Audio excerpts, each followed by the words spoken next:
Voy a presentar a nuestro siguiente ponente. La doctora Aurora de la Peña nos va a hablar de factores emergentes en trombosis. La doctora Aurora de la Peña es experta en trombosis, se ha dedicado mucho de su vida al estudio de esta parte. Es un tema muy interesante. Los que vemos hemostasia y trombosis nos emociona mucho toda esta situación.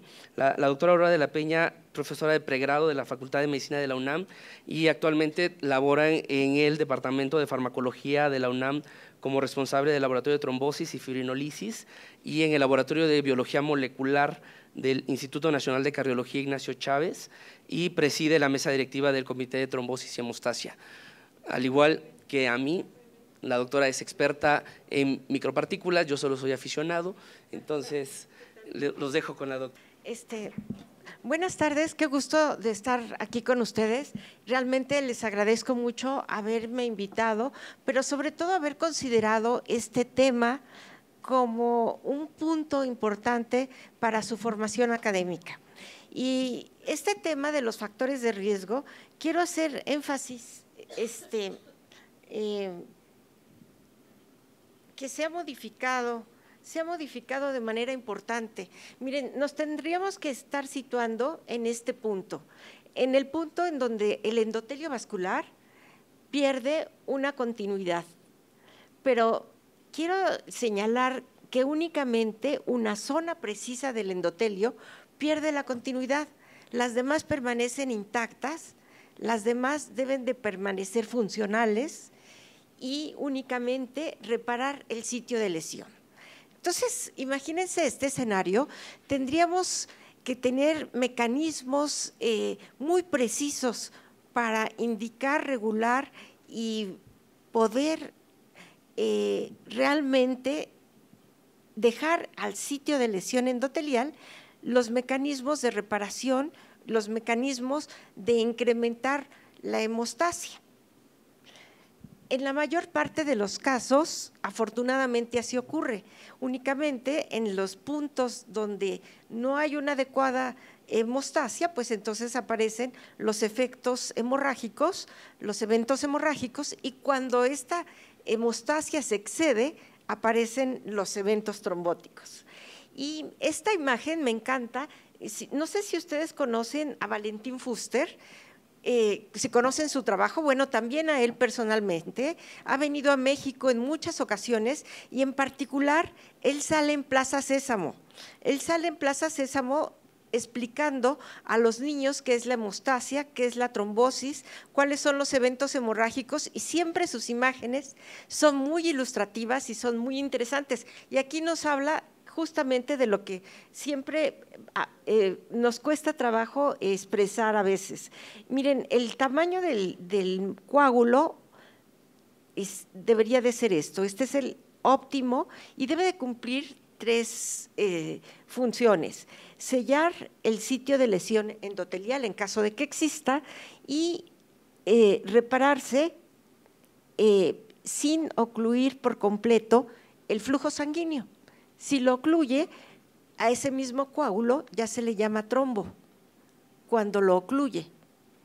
Y cuando no es capaz de sellar el sitio de lesión o cuando no hay una buena presencia de fibrina, entonces hay eventos hemorrágicos. Siempre me gusta mucho, y Valentín Fuster viene mucho a México. Cuando lo vean anunciado en un programa, generalmente de cardiología, no pierdan la oportunidad. Él es español, vive en Barcelona, pero también vive en Nueva York, trabaja en un hospital en Nueva York y su trabajo es interesantísimo. Bien, entonces únicamente quisiera señalar estos tres puntos importantes de autolimitar la hemostasia para no tener un evento hemorrágico, un evento trombótico. Se debe de autolimitar en permanencia, es decir, la fibrina no tiene que permanecer ahí por mucho tiempo.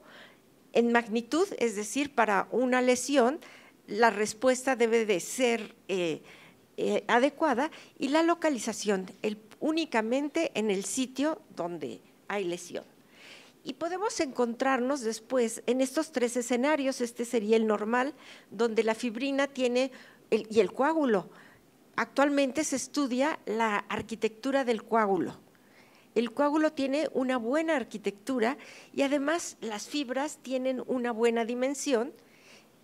Aquí vemos un coágulo donde las fibras tienen menos dimensión, pero es muy abundante la fibrina, y aquí un coágulo muy laxo. Entonces, nuevamente nos pone en estos 3 escenarios. Esto facilitaría un evento trombótico porque se puede romper poco la fibrina. Este facilitaría los eventos hemorrágicos porque es muy laxo, y este sería una respuesta oportuna y adecuada. Bien, esto de estudiar los factores emergentes, siempre nos lo platicaron de una manera muy aburrida, ¿no? Eran fechas, eran circunstancias y eran proteínas que se iban describiendo y que nos los ponían en un panorama cada vez más intrincado. Efectivamente, no tiene mucho tiempo, bueno, a ustedes se les ha de hacer muchísimo tiempo cuando se empezó a describir para mí no es hace tanto. En 1967 fue la primera proteína que se describe que participa en los eventos trombóticos, que es la antitrombina. Después pasa mucho tiempo y hasta 81 se asocia la deficiencia de proteína C con los eventos trombóticos.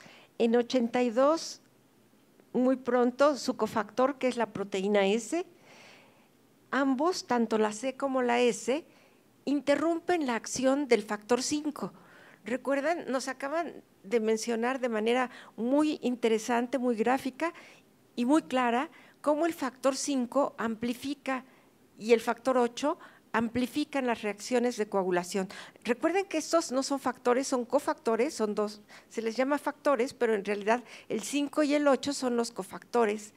Y de manera muy interesante, los trastornos del factor 8 están asociados a problemas hemorrágicos, y los trastornos del factor 5, las mutaciones, están asociadas a trastornos trombóticos. Los dos son cofactores de 2 actividades enzimáticas de la coagulación. Bueno, después pasa bastante tiempo y se describe la resistencia a la proteína C activada. Esta resistencia a la proteína C activada realmente es muy importante, puede tener 2 orígenes, uno fenotípico, es decir, las personas no tienen la mutación del factor 5 Leiden, que se describe un año después. Si recuerdan, esta es una descripción de Björn Dahlbäck, que también vino a México hace ya algunos años. Él lo que dice es que existe la resistencia a la proteína C, y ¿quién es resistente? El factor 5, no dice cuál es el motivo de la resistencia, y poco tiempo después, ya estaba muy cerca de describirse la mutación Leiden. La mutación Leiden es una mutación del factor 5 que hace inaccesible y poco sensible a la hidrólisis del factor 5 por la proteína C. Y después se siguen describiendo más mutaciones del factor 5, hasta que en 1996 se describe una mutación de la protrombina, donde se forma una trombina muy poco sensible a la acción de la antitrombina. Entonces, esta es una protrombina, una trombina muy, muy activa. Pero fíjense ustedes que hay 2 puntos que aquí quiero llamar mucho su atención. Hay 2 puntos que han cambiado y modificado por completo nuestro concepto de hemostasia y de trombosis. Uno de ellos es el que describe en 2005 Bruce y Bárbara Fourie. Es un matrimonio que trabajan breve, uno es Bruce y otro es Bárbara, pero los que hicieron fue algo muy novedoso y muy interesante. En un ratón pusieron una cámara y marcaron todas las proteínas que podían intervenir en la hemostasia. Lo que vieron es que era prácticamente simultáneo que se disparaba la hemostasia primaria, las reacciones de coagulación, la regulación antitrombótica y la fibrinolisis. Había muy poquito tiempo y algo que describieron y que marcó por completo los conceptos es que había factor tisular que nace en la sangre. Así le pusieron blood-borne tissue factor. Y esto realmente nos pone a pensar cómo el factor tisular, que siempre lo habíamos imaginado abajo en el subendotelio, cómo está presente y nace en la sangre. Y otro punto muy importante, algunos años después, y que aquí me siento muy orgullosa de conocer a la persona que lo describe, es que la plasmina también puede nacer en la sangre. Esta descripción es de Eduardo Anglescano. Recuerden ustedes que él es mexicano, que está en París desde hace muchos años, pero que él, de hecho, es del Instituto Nacional de Nutrición, después fue jefe de hematología del Instituto Nacional de Cardiología y que después se fue a Francia.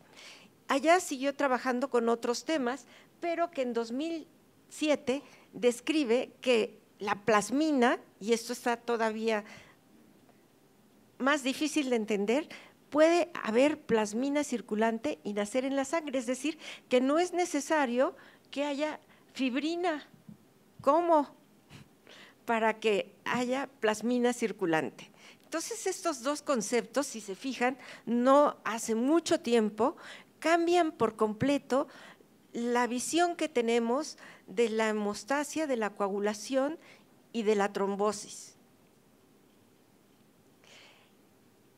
Se han hecho muchas publicaciones, pero esta también es muy interesante y novedosa. Fíjense ustedes, es relativamente reciente,